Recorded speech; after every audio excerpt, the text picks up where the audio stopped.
Hey guys, welcome back to another brand new video on this YouTube channel. And in this video, we're going to be talking about a game that Albert Einstein played with Robert Oppenheimer. Yes, you've obviously heard of Oppenheimer because of the movie that just released with that Christopher Nolan made and the hero Cillian Murphy. So they actually played a game of chess. This game they played in the Princeton University, probably when they were bored, when they were doing some like calculation about like outer space. Um, so Albert Einstein and Robert Oppenheimer probably never like played another like actual serious like game that's online. They probably played like offline a bit, but it's really interesting to see how they play chess. So in this game, Albert Einstein has the white pieces going against Robert Oppenheimer, who has the black pieces. Albert Einstein opens up with the move pawn to e4. Very solid move, pawn to e4. Um, uh, Obviously, the other option is d4 or knight to f3. There's a lot of options in the game of chess. E4, probably one of the best ones. Best by test, according to Bobby Fischer, one of the greatest chess players of all time.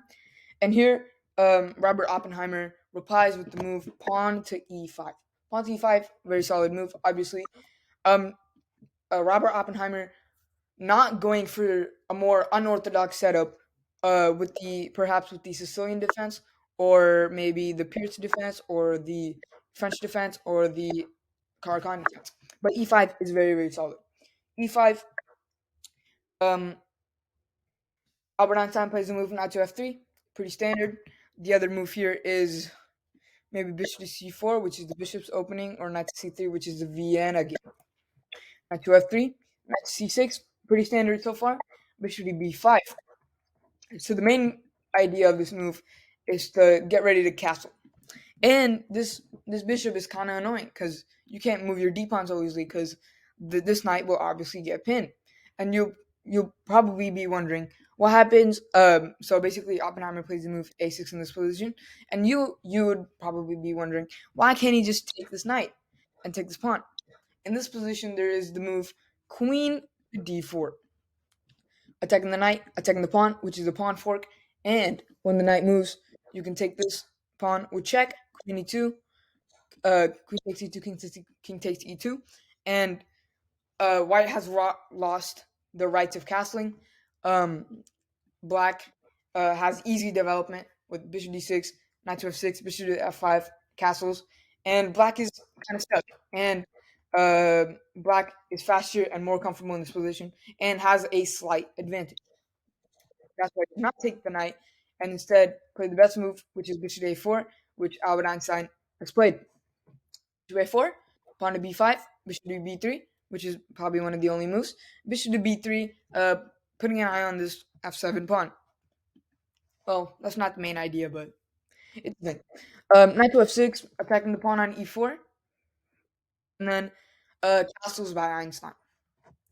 Here, Robert Einstein plays the move knight to b4, which is not typical in these kind of positions because you allow rook e1, which is pretty dangerous. Because let's say you move your knight, you lose his pawn, the king is in the center, and this is what um, Oppenheimer shows.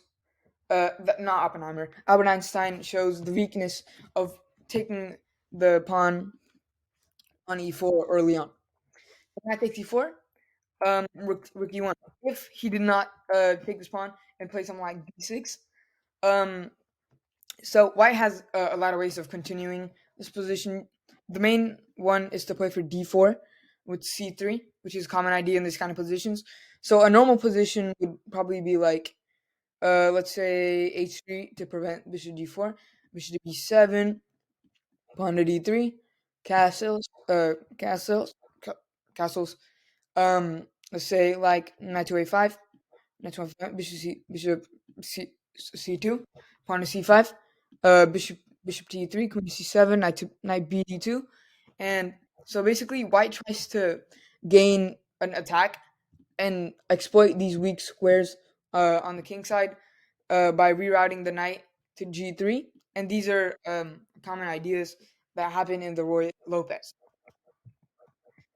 and Robert Oppenheimer preferring to go with a more open Roy Lopez with taking the pawn on e4, which is it's not a bad move, but it's pretty dangerous for beginners because of Rookie one.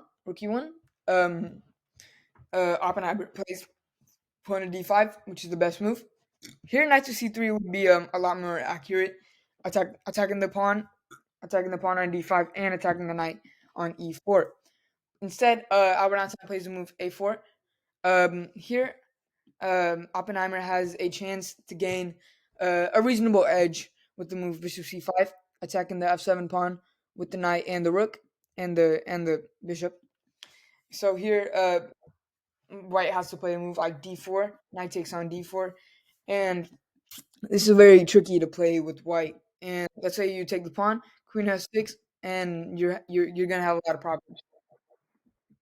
So here, instead, Oppenheimer plays the move b4, which is not a bad move. It's a common idea when White plays a4 to play b4. Because let's say you like do a waiting move, um, I can take this pawn, and you're just giving them free pawn because they can't actually take back because I'm gonna take the rook. The pawn is pinned, and instead, Oppenheimer plays the move b4. Here, Albert Einstein plays the best move, which is d3. Knight drops back to c4, c5, attacking this bishop. Maybe a more accurate move would have been to drop back to f6, because after takes, Black has this move, bishop to e6, protecting everything, protecting this pawn on d5. And as you can see, in later on, this bishop e6 move does not work. Knight to c5, knight takes c5. Um, so the reason he didn't take and now play bishop e6 is because that he has bishop takes d5. And if you go to the other position after knight f6, the knight defends the pawn on d5. So after takes, bishop e6, he doesn't have this move because I can just take with the knight. So that's the difference between knight f6 and knight c5. So for that reason, Oppenheimer goes back to e7, and here it gets kind of tricky because this knight is blocking in the way of the bishop, so the bishop has to play g6 and put the bishop that way. So and that usually takes a lot of time. So here, Albert Einstein plays a great move, addressing the fact that Black is kind of stuck here, and plays a move Queen to f3. Here, the best move by far is the move Bishop e6, protecting the pawn, developing a knight. And I don't know why Oppenheimer did not play this move. Maybe he just didn't see it. And also, the thing Bishop e6 also does is that it blocks the rook from seeing the e6 square, which Oppenheimer did not see this idea and played f6, which is a bad move for two reasons. The first reason is that he can Albert Einstein can just play knight to c6, attacking the queen, attacking the e7 knight, and this pawn is gonna hang. And you can't take this knight because it's illegal because the rook is eyeing pinning the knight to the king. Albert Einstein plays the other part, which is more direct, which is the move queen to h5. So and the engine is like, kind of weird because this is also winning and it's also a move because there's a direct threat, which is you get the rook, and in knight to c6, it's not really that. Not now, knight to c6, it's not really that direct because they can play queen to d6, and after takes. So basically, the computer is saying that um, white is better because the king is so weak and um, he doesn't have much development going on. So in a human sense, you just want material, right? And that's what Albert Einstein did. He takes this pawn. Um, Black can't take back with this pawn. Can't take back with this pawn because he's gonna lose the rook, and he literally can't take the knight with this knight because it's pinned.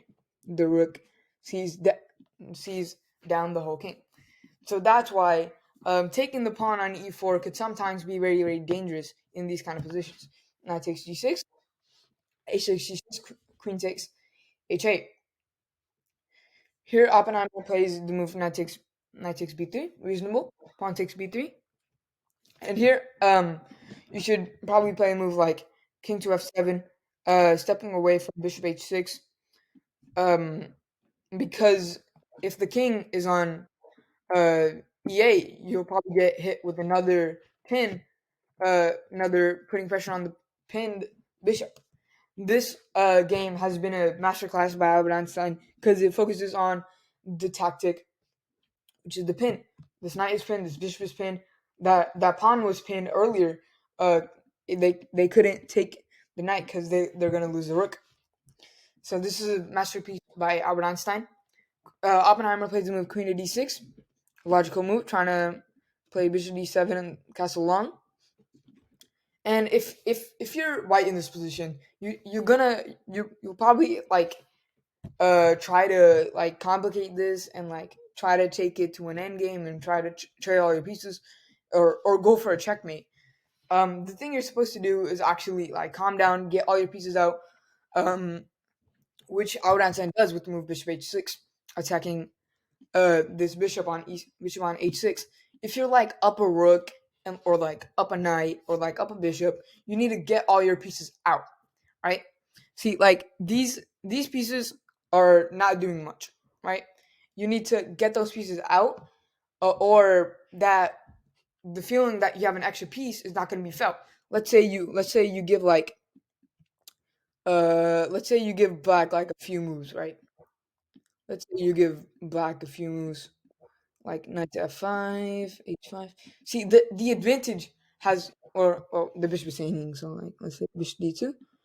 The advantage has completely gone away um because white is underdeveloped. So you should not like sleep in your games.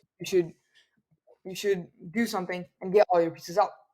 So bishop h6, king to d7 has been played. Here, that's just a free bishop, and you should probably take with the queen instead of the bishop. But anything is fine. The reason you should take with the queen is because, um, like the pin. If you take with the bishop, bishop b7, this pin could be very dangerous for beginners. But Albert Einstein is no beginner, so bishop f8 is a reasonable move as well. Bishop e7, queen g7, great move. Putting another pin. Again, Albert Einstein is utilizing the pin. You guys should definitely check out what the pin is, and you should definitely research tactics. Tactics make you better at chess. Rook e8. So in this position, the easiest way to win is to take, rook takes, rook takes, queen takes, queen takes, king takes. Here, this is very, very easy. You can just get the knight out, get the rook out. You have an extra rook, and you just have to win the endgame. But here, Albert Einstein plays room knight 32. Logical. It doesn't make no sense, and he's just trying to get another pieces out. But it's kind of complicated. You're maybe giving black some counterplay, which Oppenheimer chooses to play the move pawn to c4, pawn to c5, rook a d1, getting a piece to the party, a5, and in this position, Albert Einstein uncorks knight to c4. This is a brilliant move, although it didn't get the brilliant move by Stockfish in this position because you can't really take the knight because takes. The rook opens up, and if you try to play a move like queen to c6, this this knight is eventually gonna hang. Well, it is gonna hang, and you can't really like move your queen away to protect this bishop because if you go in the e file, you can't because the rook is there. So you have to take, and this is just an easy win for white. King to c8, bishop to e7, and in this position, Robert Oppenheimer resigns the game. Well, it's a reasonable resignation because you're up a queen, but yeah, this was a great game by Albert Einstein, showing that um showing that In chess, you truly have to be a genius to even though you're a genius, you can uh not be the most like best move because in after a4, he misses bishop c5 idea, and chess is like not an easy game. It's not like checkers, which you can like get an advantage when you like get an advantage when you like or when you're really smart. Well, chess is like more than that. It's like problem solving, tactical thinking, strategic analysis, and it's a lot more than just IQ. So yeah, there you have it. Thanks for watching this video. Make sure to like, share, and subscribe. And yeah, thanks for watching. See you later.